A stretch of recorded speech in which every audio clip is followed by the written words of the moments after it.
what styles, as much as the fact that we recognize that style does influence the singing we do, the style that we sing in, and the tone that we develop for it.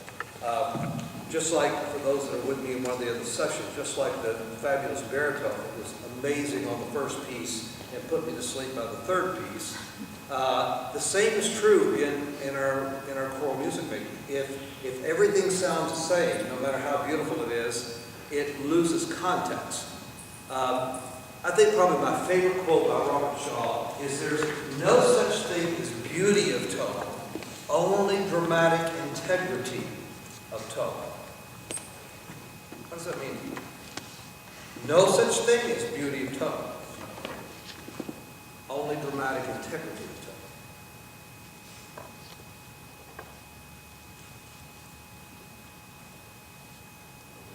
Talk to me. Tone needs to fit the context. Tone needs to fit the context, and context could be influenced by what? Session is boarding, text. It could be influenced by the elements of the music, by the melody, by the rhythm, by the harmony. What else? Ensemble size. Ensemble size. Yeah, we would have to adjust it to whatever size we had. Dramatic integrity of tone. That tone is appropriate to the context. That's good. Appropriate to the context. And that means that if we do a Renaissance piece, we ought to do it in Renaissance style. If we do it if we do a spiritual, we ought to do it at a full spiritual style, not just a lot of rhythm and energy without really knowing the stylistic integrity of it. I think that's one of the problems that I have with contemporary music. It's not my style, but even if it was, I resist it in so many churches because they do it really badly, you know. And any style done really badly is still bad style, right? So the church wants to do contemporary, so find a couple of guitars and throw a band set in, and that's contemporary music. No, I've heard really good contemporary music, and I've heard really bad contemporary music. Just like you've heard really good classical music and really bad. If somebody says to me, "Yeah, I really don't like Bach." Well, have you really heard Bach? Because I'm convinced that if you heard my Bach, if you heard the passion that I have for Bach, you would fall in love with that just as much as you would of a spiritual folk song or contemporary Christian piece. I'm arrogant enough to believe that if I'm a good teacher, that if I'm passionately in love with something enough, that I can almost teach anybody to love what I love. That may not be totally true, but I sure work very hard to convince people of that. And I've done many a church choir where I brought in an easy Renaissance motet or something to a choir that is not familiar with Renaissance music at all, and as they sung it better and better, they fell in love with it. In my college choir, when I pull out a Bach motet and I hear all these groans and sighs, and oh my God, we're going to have to sing 1,000 notes. What is the piece they love by the end of the concert the most? That which they've worked on the hardest. We love what we invest in. And so, if you're going to invest in any style, invest in it holistically, and you'll love it. Now, Robert Lanham wrote, he's dead now, but he wrote in the Choral Journal an article on style back in 1960 something. And it was the best article I've ever written because he broke down the components of style. There is the we're talking about the canon of Western music now. But he broke it down into historical style. Renaissance, Baroque, Classic, Romantic. Then he broke it down into composer style. And then he broke it down into the individual style of the piece. That's at least 3 ways that it's effective. You could say, well, give me a Renaissance tone. Well, I can sing a Renaissance tone for a Tallis motet, but if I sing something by Victoria or Palestrina, it has a very different passion or chord to it, or the text may influence that. A tuus petrus as opposed to sicut cephalus. Very different. So you can't just say, oh, well, that's a Renaissance tone. And I can't say, give you another example. Well, I know Baroque style because I know Bach and Handel. Well, Bach and Handel are two very different composers. If you haven't played any of it, you won't know that, but I can assure you that we know that a Bach chorale prelude and fugue, in all of its intricacies of 5 different parts or so going at once, is a much more compact counterpoint than most Handelian counterpoint, which has one line going as theme and a lot of filler in, which is easier to kind of fake your way through. You can fake your way through Handel. You can't fake your way through Bach. You know. So there's historical style, but period style then doesn't necessarily necessitate that, and a composer style. If you take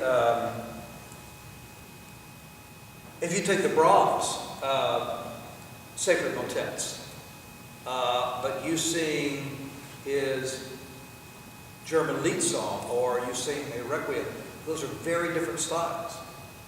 So it's not so easy to label style over tone. It gets down sometimes to the individual composition and what is even different from one piece to another that a composer writes. So, without boring you too much, did you get the If You Love Me when you came in, the Tallis? I think we need to sing something. Jonathan's going to play for us again. And Sunday, a week from Sunday, I'll be doing this at Eden Cathedral, so in the Lady Chapel. So I'm already imagining the sound. So you've got to really work at it. You've got to be really good because I know what I'm going to hear there. Okay. How many of you have sung this? This English anthem. Great. Sing with me. In 4 and 3.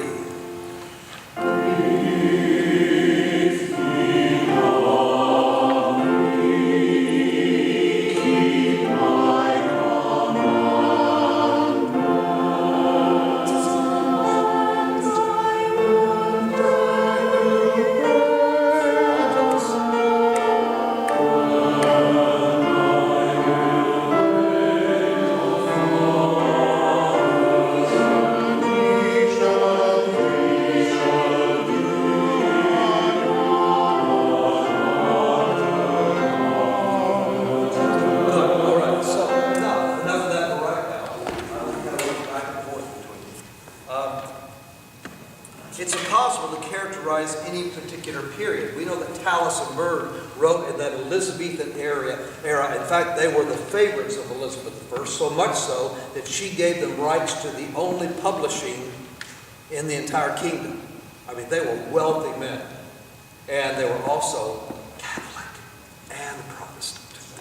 They had to work within the Anglican context and also in the Catholic. And so you get the motets that are Latin sacred, and then you get the English anthem style, and in this case, it's the very simple syllabic style of Tallis. This simplicity of equal voices and this homogeneity of rhythm requires a tone that is pure, beautiful, rich, resonant, enough to fill a cathedral. So how do we do that?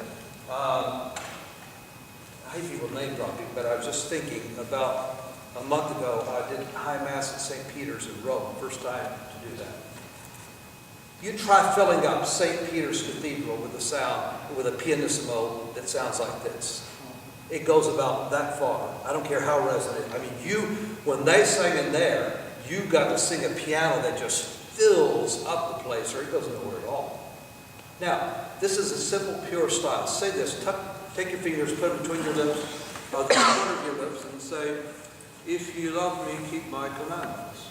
If you love me, keep my commandments. Yeah. Now be careful that the tongue doesn't pull back or even go back. It still stays forward, but you just use the lips as an embouchure around that. Sing the beginning of it. You've got that memorized. And now, and go.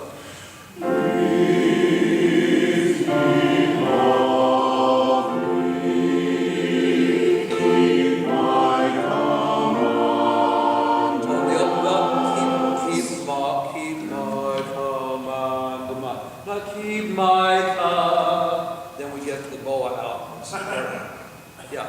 Keep my command. So right through there. Let's start again. Ready, 2, 3, and go.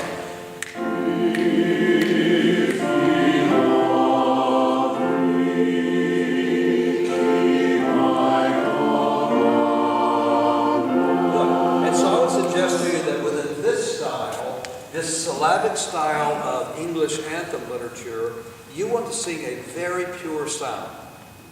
I don't spend a lot of time addressing vibrato because you get in lots of trouble when you use that word, the V word. And so what I do is simply talk about the purity of the sound, the center of that sound, the head spin of that sound, and see if you can get a quality of purity so that you're not asking them to sing straight tone.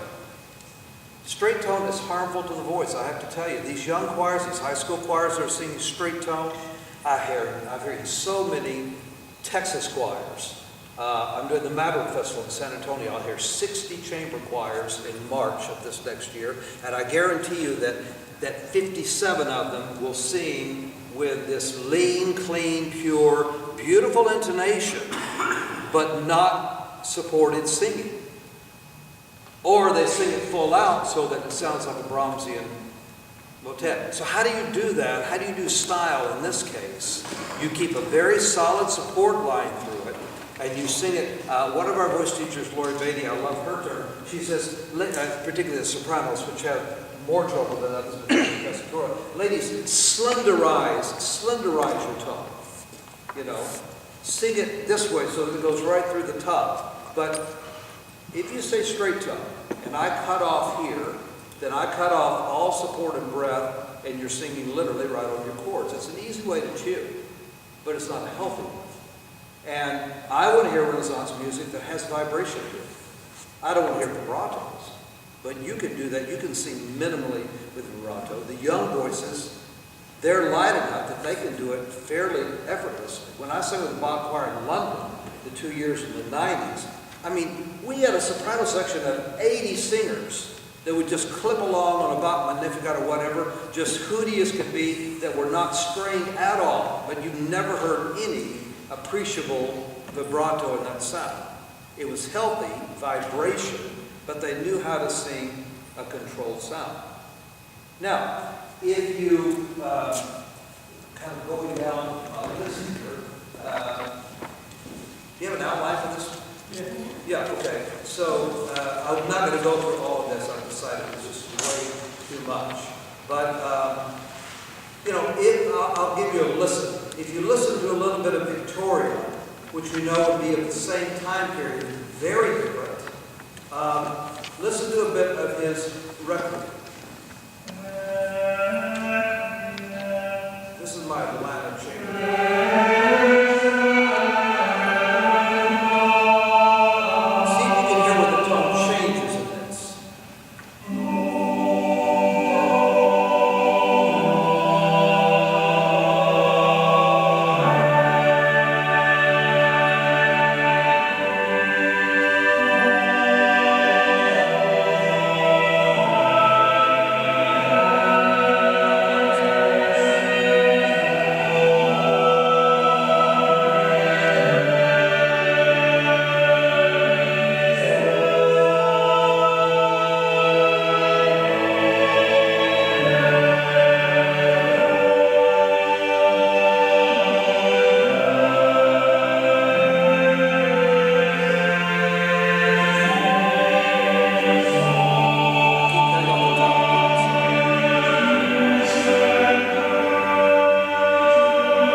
Model of the pyramidal sound. We get these sopranos singing on a pinhead of sound, bleeding, while the basses just simply have a party and just sing. Ladies, do I hear an amen? There, yeah. Tell me to sing a little bit more, you know, point to sound like that. Here's the bass just singing, you know, full color like that. Because I spent so much time in Britain, when I hear really good singing of Stephen Layton's Polyphony or Trinity College or Harry Christopher's 16 or Tallis Scholars, what you hear is an equal voicing so that the bass sings with the same amount of color, vibrato, whatever, as the tenor, as the alto, as the soprano. As pure as the sopranos are, that's as pure as the basses need to be. And if you allow more and more color on the bottom, I think you get a very affected sound. It really, to me, is not authentic Renaissance music. But Victoria, for example, we know of his associations with Teresa of Avila, the Spanish mystic, the barefoot nun, who wrote so much mystic literature that we have today. There was a mysticism in Victoria's music, a passion, a color that's different, and yet that is something like Talis. And so that syllabic style versus this, you can sing with more line and more color and something like that. All right, I'm going to move on for you. This is a sweet guy.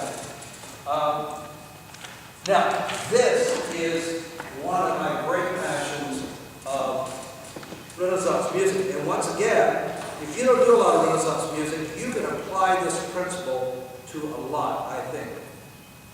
For conductors,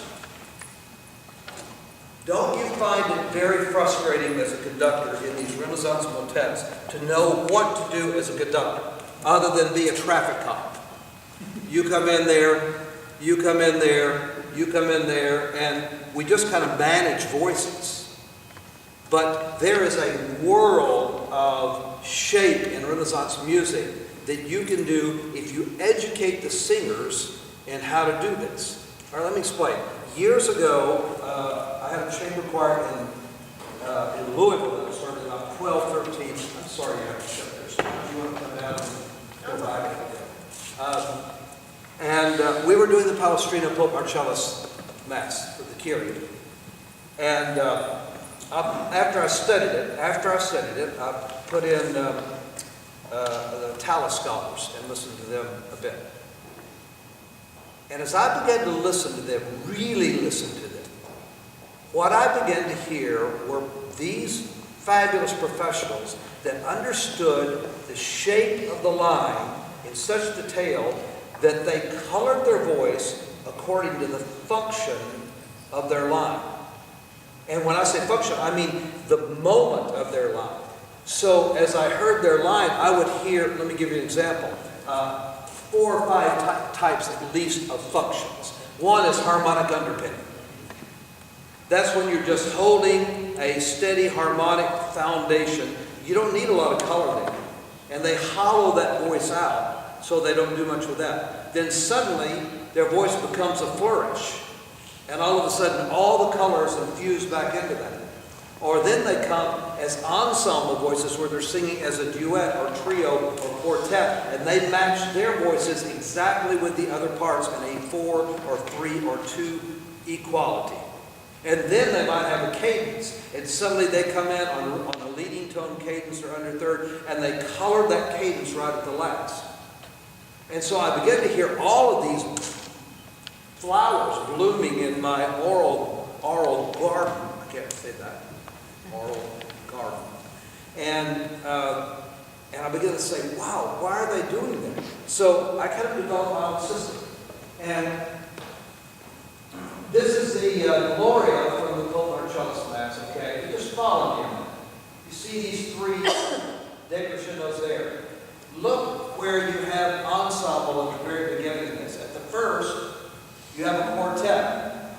Then Palestrina leads it to this quartet, but he varies, he shifts the voices in that. But all those voices need to sing the same sound. Then, look at the next line. By the way, it's S-A-T-T-B-B is your voicing there. So, what happens in the second tenor? That's a flourish. When you see 8th notes in Palestrina, throw a party. You know, it's a moment. So here's a flourish. While there's a duet going on there, then suddenly we have bass, first alto soprano. Here's another quartet coming. All right. Then, see if I can find some other examples. There's some duets going on. Then on the Gratias Agimus Tibi, here the bass, almost everyone is in your first 2D at that point. Then look at the bottom where the Domine Deus Rex Celestis is, and the alto has a cadential function with the leading tone F sharp to the G. So what I did is I went back and marked my singer's scores with their line functions so that they might have a chance to see what they can do with it. That didn't work. Underpinning, flourish, they're singers, you know. Just tell me the next note and I'll sing. So I said, okay, then I'll at least simplify it and I'll give dynamics. And if it's a flourish, I'll put a mezzo forte. And if it's a harmonic underpinning, I'll put a piano. And I started editing their Renaissance scores with just dynamic markings. And then the ones that wanted more, I gave them more. But if you listen, I mean, this is not the Tower Scholars, but listen to, this is a product of what we did in that Louisville group years ago. But I think you can hear some of the color changes with it. Let's try and see.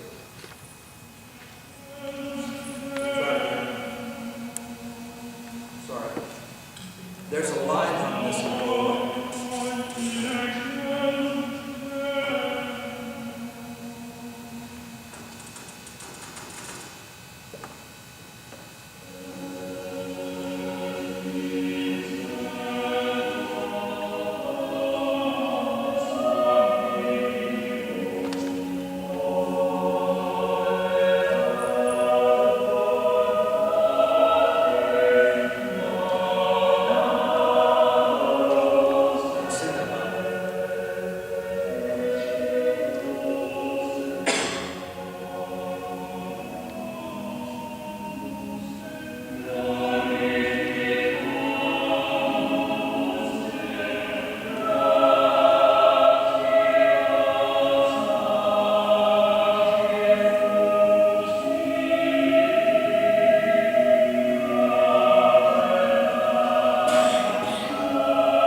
So you may not do a lot of Palestrina, but it's a principle that you can take, I think, because there are many pieces where you don't sing the same function throughout a whole piece of music. Let me say this point, because this is a church music institute, me included, I think we undersell the abilities of our church choir singers. Well, they're just following their choir. They wouldn't understand that. Why wouldn't they? They're out in the day making multi-million-dollar business decisions. They're doing mathematics that you can't even imagine or understand. Why wouldn't these intelligent people be able to understand some things? We don't challenge them enough. Part of it is time. Part of it is time. But if there's some systems that you can build up over time, like about words and language, if you can begin developing so you get them in that, part of our job is just to open up doors and windows. You don't have time to teach it all. But you say, what if you started thinking, as you sing through your line, what is my function here? I'm going to a cadence. Maybe I ought to stand out. Maybe I'm just an underpinning line. Excuse me, I must decrease so that you may increase. It's biblical. Challenge your singers. Whatever you're up for, challenge your singers in the way that they sing. Now, let's go to Baroque very, very quickly. And I would suggest to you that,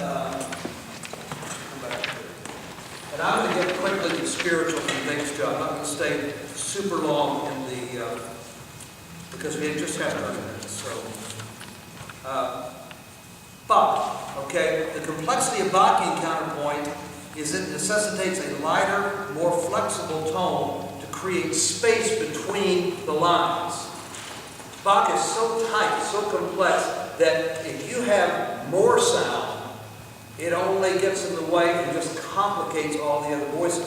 So your job is to keep it sounding, but light. So what I would call an accented legato, a détaché style, so that you're giving just enough space between the notes so that others can sound, and it keeps it light. This is the look they inherited from, where in the world was that?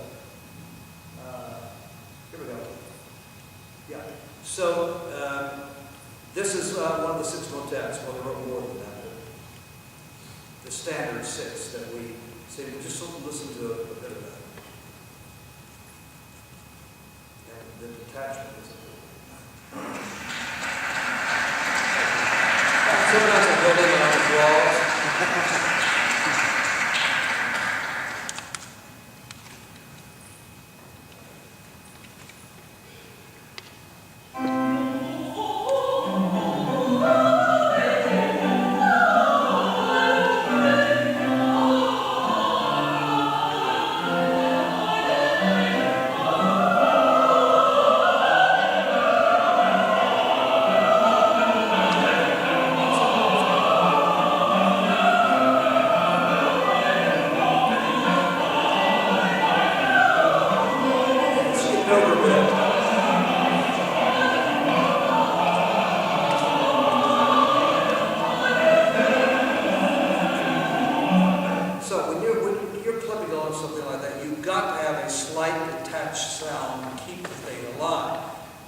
But again, to say that that's always Bach, take one of his other motets, the Comme Jesu Comme. I don't have an example of that, but listen to the beginning of this.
So, we know that in this Via Donna we have alternating lines, but I want to put it into practice what we talked about with the Palestrina. I shouldn't have jumped into Bach yet, but if we can sing this, let me scroll through it a minute up here and look. So everybody is an ensemble at the beginning, right? What happens in this third system down with the ladies' voices? What would you call that? Flourish and duet, right? Duet, but also a flourish with the 8 does. Then you go back to 4-part ensemble. Then, which voices have the flourish next? Tenor and alto. So you have the inner voices, and then the soprano follows.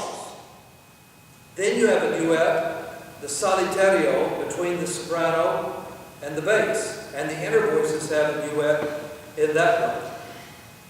That goes on in alternation until the cantate A, where the soprano has an obbligato and the other 3 voices are an accompanimental underpinning. Let's sing that. John is going to play with us. And it's in 1-2 bar. It goes a little bit like this. So I go 1 ta ta ti.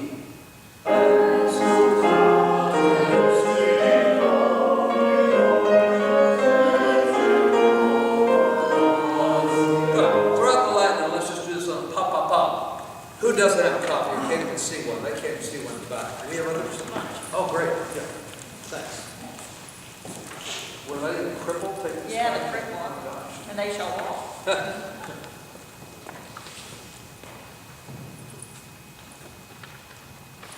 There we go. Now, I knew there was a body of sound we were getting right there. Let's rehearse this. Pa, pa, pa. A 1 ta ta.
what you were talking about with Paul. This is a really easy piece to do that. A lot of high school choirs do this.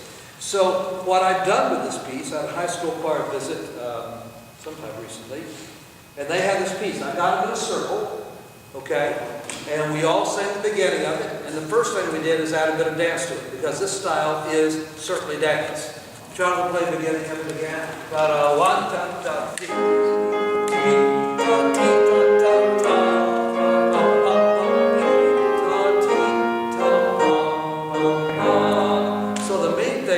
To get them up and use the kinesthetics to teach the style. Stand up with me. If you can sing with it, fine. If not, then just come along with Jonathan. Let's do it together. And we'll just do stepping together. 1, 2, 3, and.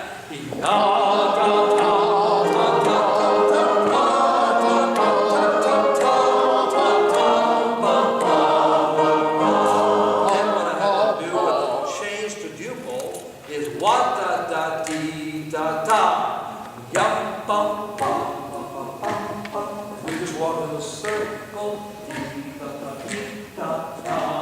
Then we stop. Then when you get to the duets, I said, altos, I want you to find your partner. There's the tenors on the other side of the circle.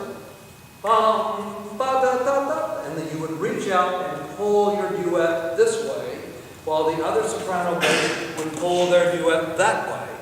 And you create then an understanding stylistically, oh, that's my ensemble voice. It's not just my voice alone. I'm singing with another part. Or sopranos, when you have the little melisma, oh, we haven't got to that part yet. We were just stopped there. But when you get to that melisma, just do a flourish like that, meaning you're the only one that has that part. When people see that, they back off and they let you have the part. I mean, anything that helps create the textural differences of this piece. All right? Do it one more time. Ready? 1, 2, 3, go.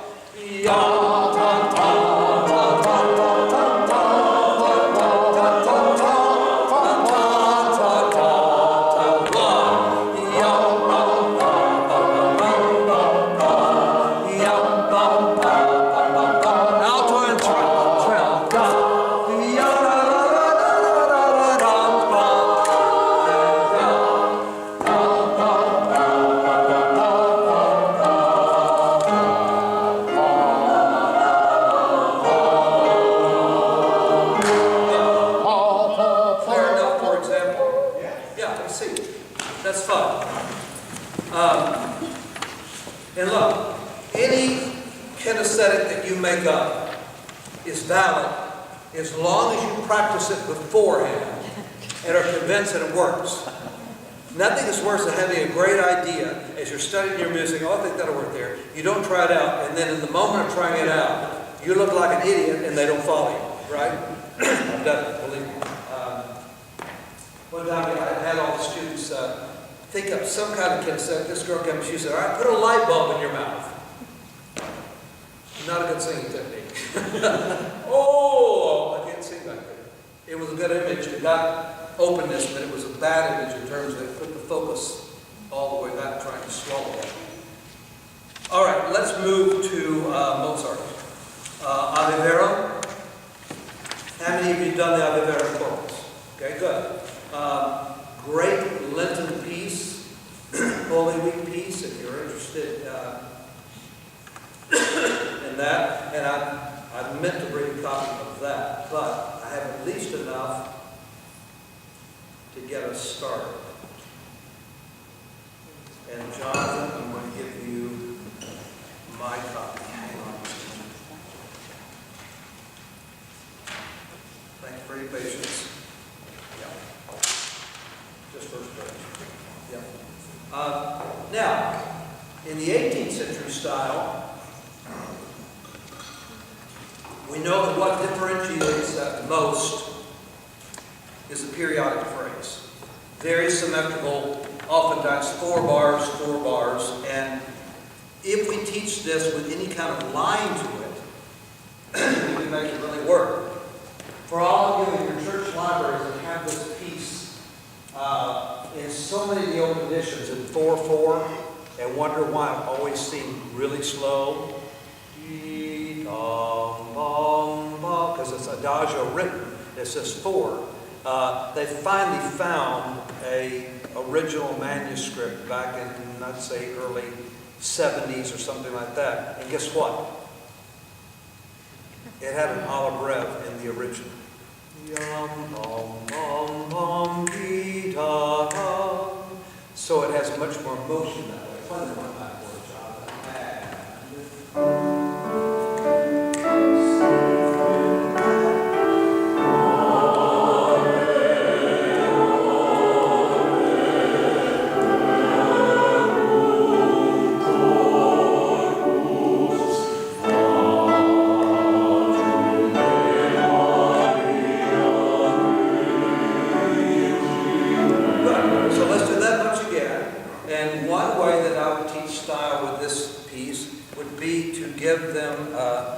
sense of give and take with the phrasing itself. Let's take it a little quicker. About a 1 and go. And sing with me.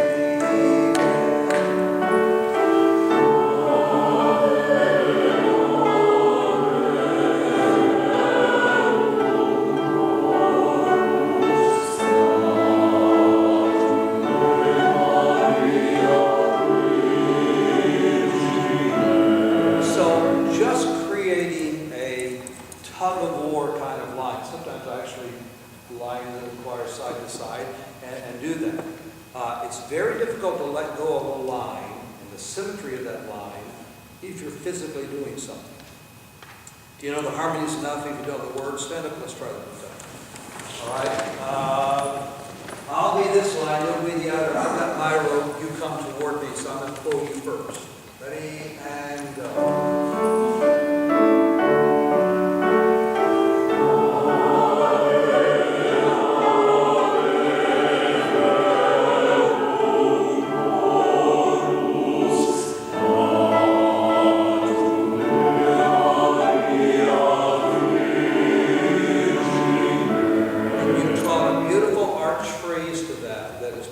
Symmetrical within that line.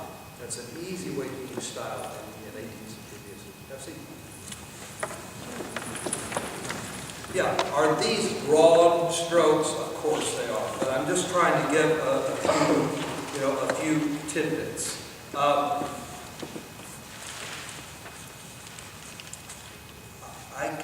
really dislike hearing good, rich 19th century music sung like Renaissance music. So, what's the trick with Brahms, or any of the others? If you do the Duraflate, the Caritas, or you do some of the Mendelssohn motets, or whatever. In that 19th century, we want the richness of the harmonies, but that doesn't mean a license just to pin your ears back and just sing. Again, you've got to have a centeredness to that. I have so many singers.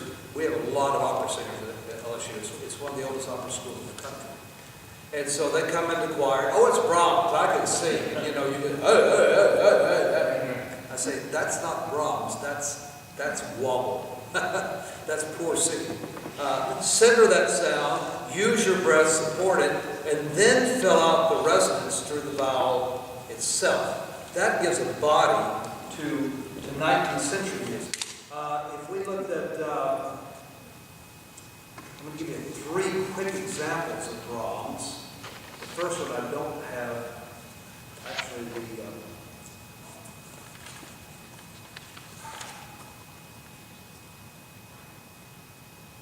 here's the negate, just a little bit here.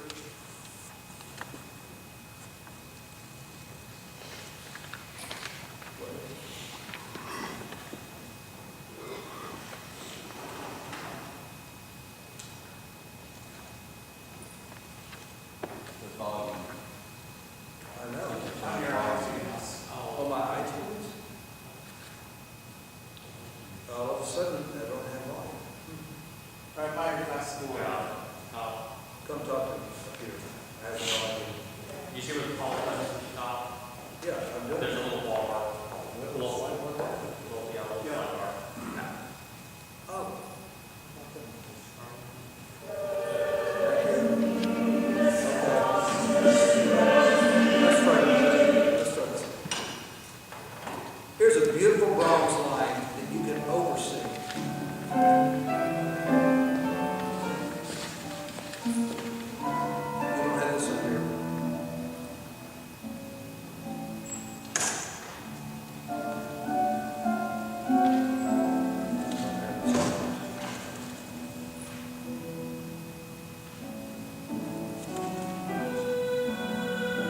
As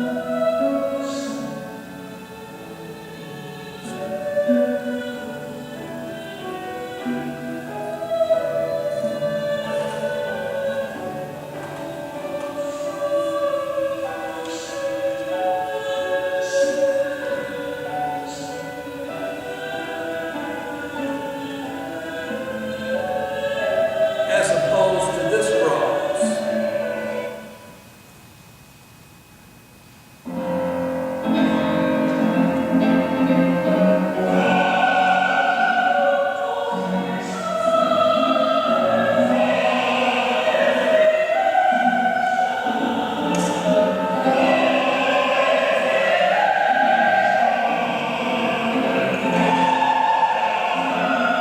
So, I'm losing my point here. The point is, Brahms, it's text, it's context, you know. You can sing this beautiful line, but then you sing just full voice, full sound as well. Let's go to finish up. I'd like to talk about spirituals, and I would like to, and then maybe let's just open it up. There's too many examples, and it's late in the day. So, what about spirituals and what style is appropriate? We can get into conversations about dialect versus, we talk about the authenticity of God and trying to do something stylistically according to his role, but do we do the same thing with the dialect of the African American spiritual? In some we do. And then in this day and time, we feel a little uncomfortable with that. And is that going too far? It's how I think you present it in a way that is authentic, in a genuine way, rather than just trying to be imitative. And there's very different styles. When I think of spiritual, I think of what? What do you think of? If I just tone, whatever, if I say spiritual, what do you think of as a singer? Passion. What? Passion. Passion. What else? Any spiritual. Story. Musical things, what? Warmer. Warm, yep. What else? Energetic. Energetic. Lots of rhythm. Lots of energy. Moses Holden was a personal friend of mine long before he really became an icon in spiritual writing. And he came to Southern Seminary early in my days there, and I had worked up Elijah Rock and premiered Jericho there. And so I had just really worked the choir, and I was just working up the sweat and dancing all over the place and trying to get every ounce of energy out. And Moses walks in to conduct it, and he gets maybe just about that much hip, and he's just standing like this all the time. And he got that much more energy out of him than I did in all of my frantic antics, How did he do that? I mean, really, how did he do it? And of course the girls would just swoon every time he would just get a little hip action like that. That was all they needed. There is something about, we're generalizing, of course, a race, but there's something about the African American. There is an internal energy and rhythm there that is not necessarily so present in us. When we try to replicate that, we do it in a way of overt rhythm and overt energy, but it's the actual containment of that energy that creates that essence. My Texas Tech choir sang with Joe Jennings from Chanticleer, and he was doing a session on spirituals, and again, we worked up 3 different ones from the early years, from Dawson, Hogan, and I forget who else. And he came to work with us, and he was brutal. I mean, it wasn't rhythmic enough. It wasn't rhythmic enough, and he just stayed with them. I mean, I had some girls in tears. And he would not accept it. The pattern rhythms that go on in African American spirituals, we start with energy, and about the second page, they're gone. And so he made them so mad they finally just did it in spite of it. But there is an energy there that is quite different.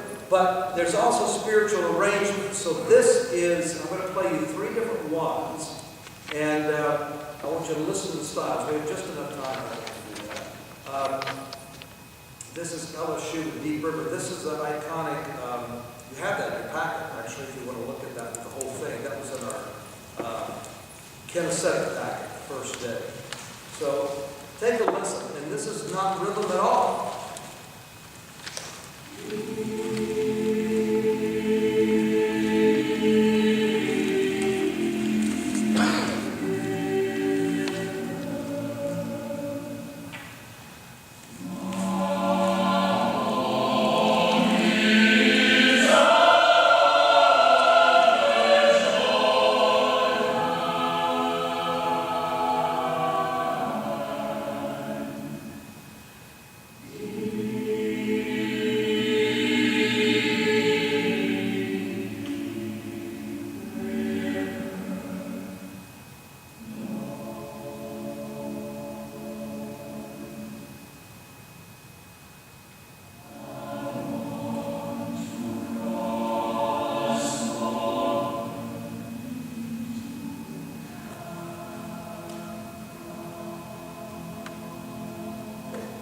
First, I'll stop right there. What are some things that you've heard in the performance?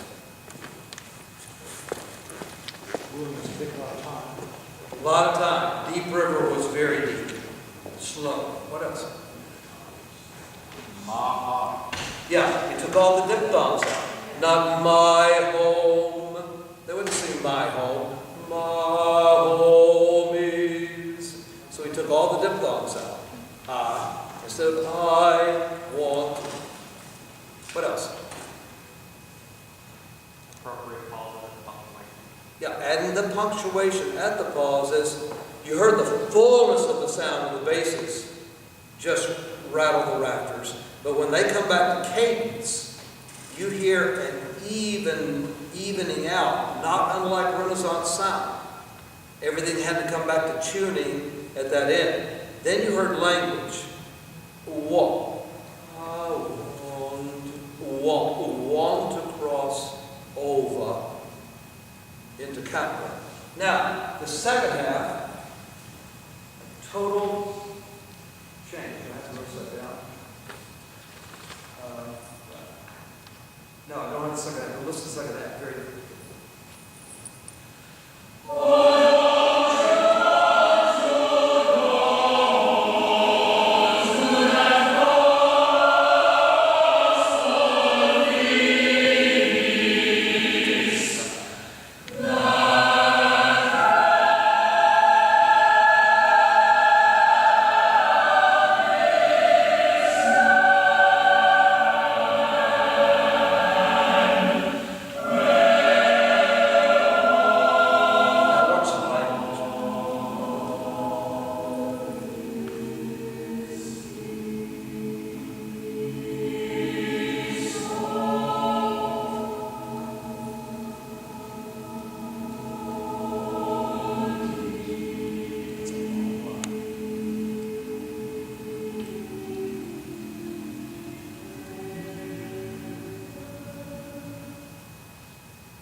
Three sopranos in the end.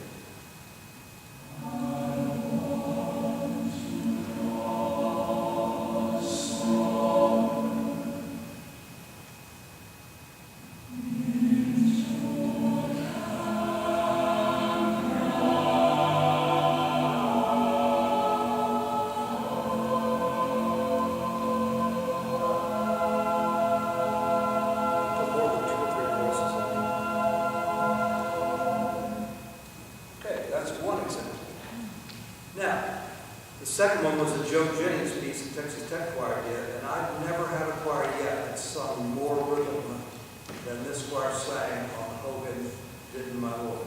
Didn't my Lord, you never Daniel, then why not? And the ringman. Didn't you keep it down?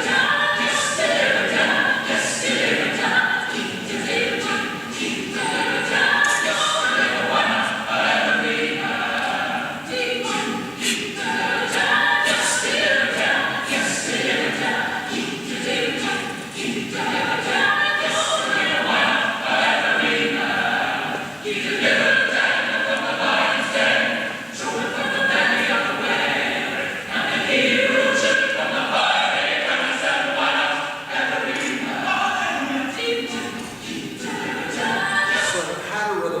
spiritual like that, the challenge is to make sure that the choir maintains the intensity of that thing.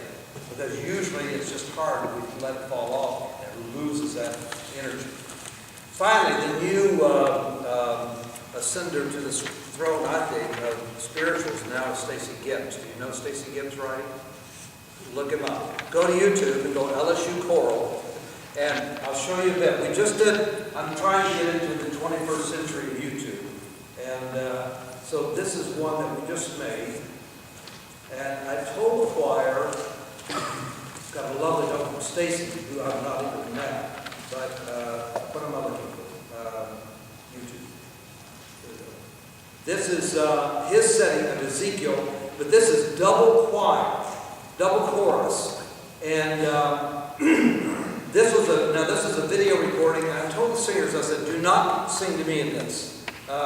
This is LSU recruiting, who sing to the camera.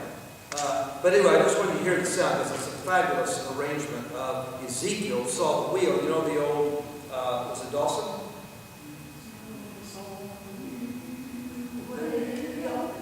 That's Dawson. Yeah.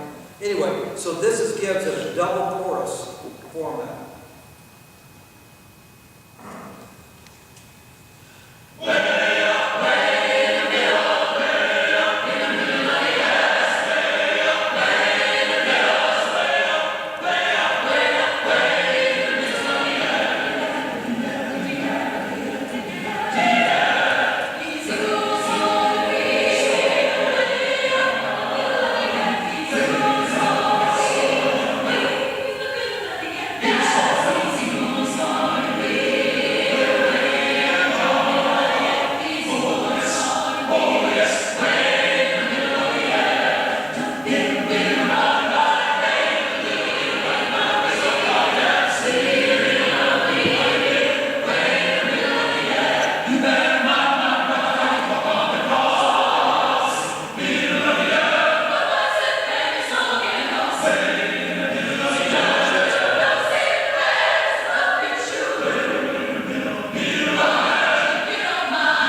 some of my African American students, I said, help me to know what you do in that spiritual besides what you hear in the white replications of those things.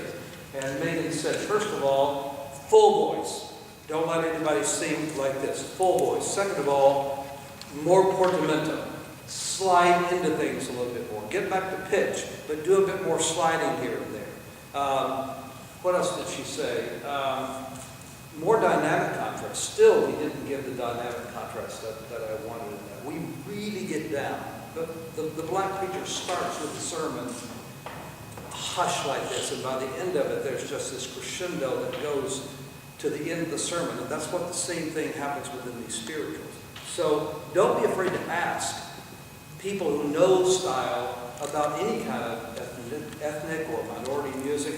Learn the style. It's better to do that than insult the piece by trying to do a pseudo self-imposed, whatever. Be authentic. And then if you're authentic, I don't think anybody can be offended if you're doing your very best to represent a style with integrity, I would say. Okay, this is the hardest session, isn't it? Now you're just kind of going, I'd like to go to sleep. But anyway, thank you.